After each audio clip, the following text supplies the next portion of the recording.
In the vast tapestry of Greek mythology, few stories capture the imagination quite like that of the divine twins, Artemis and Apollo. Born from forbidden love and forged in celestial fire, these two deities would come to embody the eternal balance between light and darkness, civilization and wilderness, order and untamed nature. Their tale begins not with triumph, but with persecution. Leto, a titaness of extraordinary beauty, had caught the wandering eye of Zeus, king of the gods. Their passionate affair would kindle a love that shook the heavens themselves, but it would also ignite the terrible wrath of Hera, Zeus's jealous wife. When Leto's pregnancy became known throughout the cosmos, Hera's fury knew no bounds. The queen of the gods decreed that no land, no island, no place touched by the sun's rays would offer sanctuary to the pregnant titaness. Leto wandered the earth in agony, heavy with child, rejected by every nation and spurned by every shore. Her suffering was beyond mortal comprehension, as she carried not one, but two divine beings within her womb. As her time drew near, desperation consumed Leto. The weight of her divine burden grew unbearable, and still no place would harbor her. It seemed as though the very earth itself conspired against her, following Hera's merciless command. But in the darkest hour, when hope had all but died, salvation appeared in the most unlikely form. Delos, a barren, floating island that wandered aimlessly across the Aegean Sea, took pity upon the suffering titaness. This rocky outcrop, scorned by others for its poverty and desolation, agreed to provide sanctuary. Legend tells us that Delos was not bound by Hera's decree, for it was not truly fixed to the earth, but floated free upon the wine-dark waters. Upon the sacred shores of Delos, beneath the shade of a solitary palm tree, Leto's torment reached its climax. For 9 days and 9 nights, she labored in divine agony while the fates themselves held their breath. The very foundations of the world trembled as new gods prepared to enter the realm of existence. First came Artemis, born without pain or struggle, emerging into the world with the grace that would forever mark her divine nature. Even as a newborn, she possessed an otherworldly beauty and an unmistakable aura of power, but her brother's birth would prove far more challenging, as though the cosmos itself resisted his arrival. Apollo's emergence shook the heavens and caused the earth to tremble beneath Delos. Golden light blazed across the sky as the god of the sun took his first breath, and music seemed to emanate from the very air around him. The island of Delos, once barren and forgotten, suddenly bloomed with olive trees and flowing springs, transformed forever by the divine presence it had harbored. From their earliest moments, the twins displayed characteristics that would define their eternal roles in the Greek pantheon. Artemis, goddess of the hunt and the moon, embodied the wild, untamed aspects of nature. She was fierce independence personified, choosing eternal virginity and commanding respect through both beauty and terror. Apollo, radiant god of the sun, music, poetry, and prophecy, represented order, civilization, and artistic achievement. Where his sister ruled the dark forests and mountainous wilderness, he governed the bright spaces where mortals gathered to create and celebrate. Together they formed a divine balance that would influence Greek culture for millennia. As children, the twins were inseparable, sharing adventures that would become legendary throughout the ancient world. They learned the arts of war from their divine lineage, mastering the bow with supernatural skill that would make them the most feared archers among all the gods.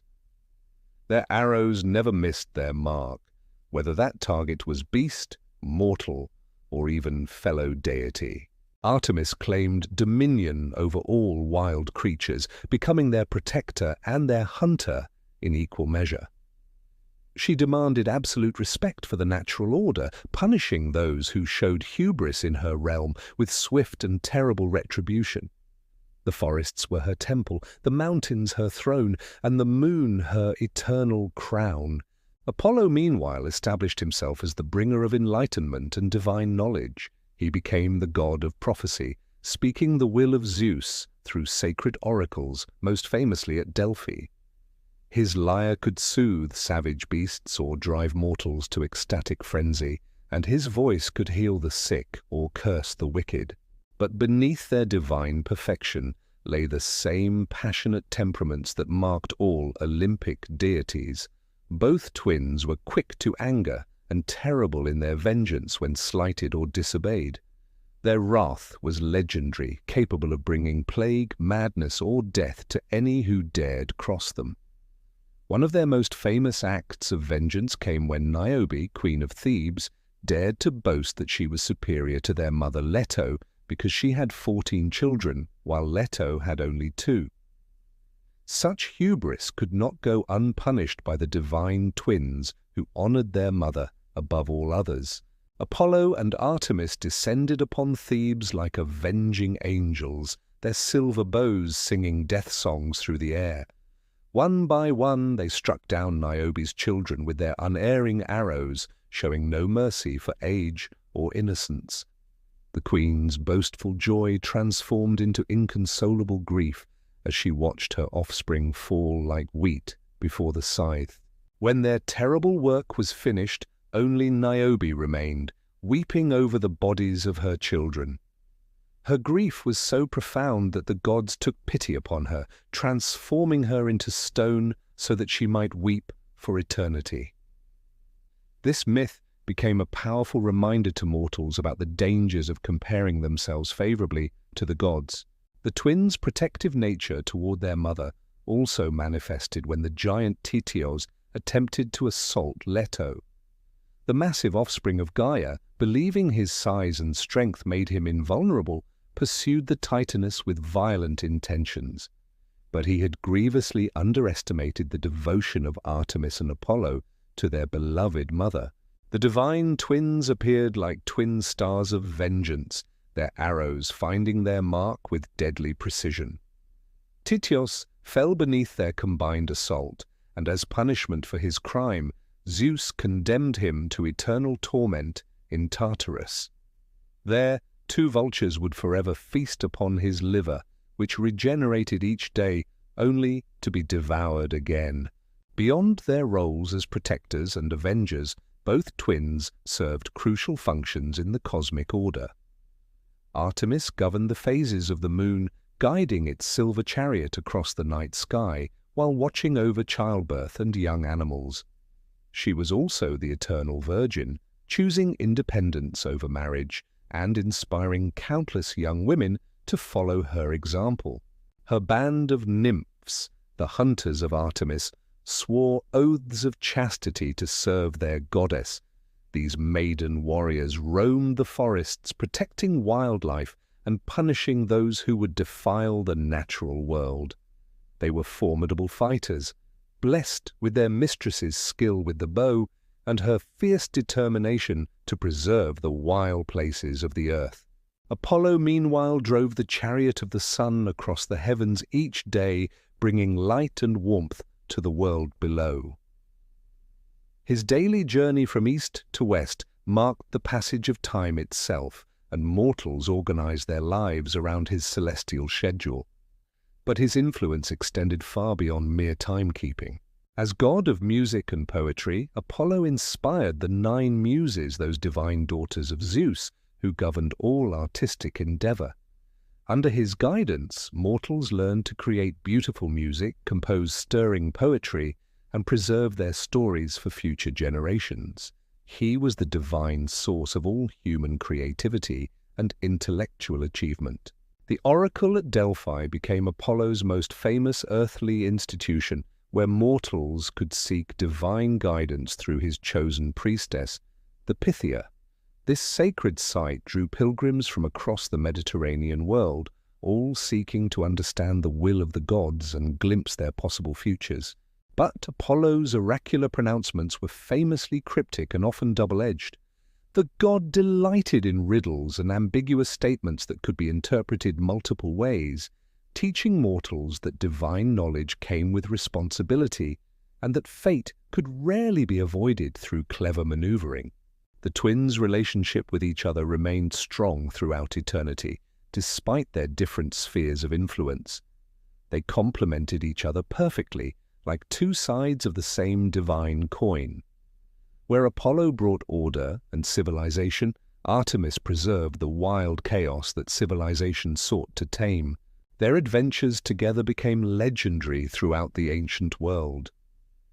They hunted the great monsters that threatened both gods and mortals, their arrows working in perfect synchronization to bring down even the mightiest beasts.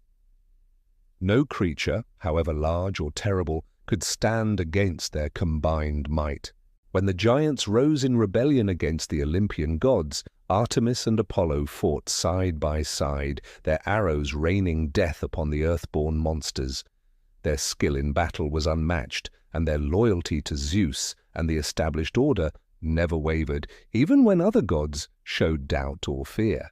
The twins also played crucial roles in the Trojan War, that great conflict that would define heroic legend for all time. Apollo supported the Trojans, protecting their city with his divine power and guiding their arrows to find Greek hearts. He was particularly devoted to Hector, the noble Trojan prince whose honor and courage impressed even his enemies. Artemis, following her brother's lead, also favored the Trojans, though her involvement was more subtle. She used her power over winds and weather to help and hinder the warring armies as her divine whims dictated, always remembering that mortal conflicts were often mere games to the immortal gods. Yet both twins could show mercy as well as wrath. Apollo was known to heal as readily as he could bring plague, and his temples served as sanctuaries for the sick and suffering. His knowledge of medicine was without equal, passed down to mortal healers who invoked his name when treating the ill. Artemis, despite her fierce reputation, was also the protector of young children and animals. Mothers would pray to her during childbirth, seeking her blessing for safe delivery and healthy offspring. She embodied the paradox of nature itself, both nurturing and destructive, creative and consuming. Their influence on mortal culture was immeasurable. Cities built temples in their honor, with Artemis's shrine at Ephesus becoming one of the 7 wonders of the ancient world. Athletes would dedicate their victories to Apollo, while hunters sought Artemis's blessing before entering the forest. The twins' stories spread far beyond Greece, influencing Roman culture, where they became known as Diana and Apollo, respectively.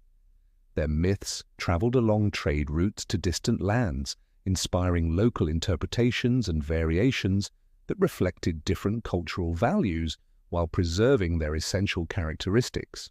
In art and literature, Artemis and Apollo became symbols of idealized youth and divine perfection. Sculptors captured their eternal beauty in marble, while poets sang of their adventures and divine powers. They represented the peak of human potential, forever young, forever beautiful, forever beyond the reach of mortal concerns. Their temples became centers of learning and culture, where philosophers debated the nature of existence and artists perfected their crafts. The oracle at Delphi influenced political decisions across the ancient world, while the Artemisia festivals celebrated the goddess of the hunt with athletic competitions and dramatic performances. But perhaps most importantly, the twins represented the essential balance that the Greeks believed governed the universe. Light and dark, order and chaos, civilization and wilderness, all found harmony in their divine relationship. They taught mortals that opposing forces need not be enemies, but could work together to create something greater than either could achieve alone. As the ages passed and new religions emerged, the worship of Artemis and Apollo gradually declined. Their temples fell into ruin, their oracles fell silent, and their festivals became mere memories. But their influence on human culture persisted, woven so deeply into the fabric of Western civilization that it could never be entirely removed. Today, we still invoke Apollo's name when speaking of artistic inspiration, while Artemis lives on in every story of a fierce, independent woman who refuses to be tamed. Their myths continue to resonate because they speak to fundamental human experiences. The love between siblings, the struggle between order and freedom, the eternal dance between light and shadow. The story of Artemis and Apollo reminds us that divinity lies not in perfection, but in the dynamic tension between opposing forces. They were gods precisely because they embodied the contradictions that make existence meaningful, beautiful and terrible, nurturing and destructive, eternal and ever-changing. In the end, the divine twins achieved what all great mythological figures accomplish. They became mirrors in which humanity could see its own reflection, magnified and idealized, but recognizably human in their passions and contradictions.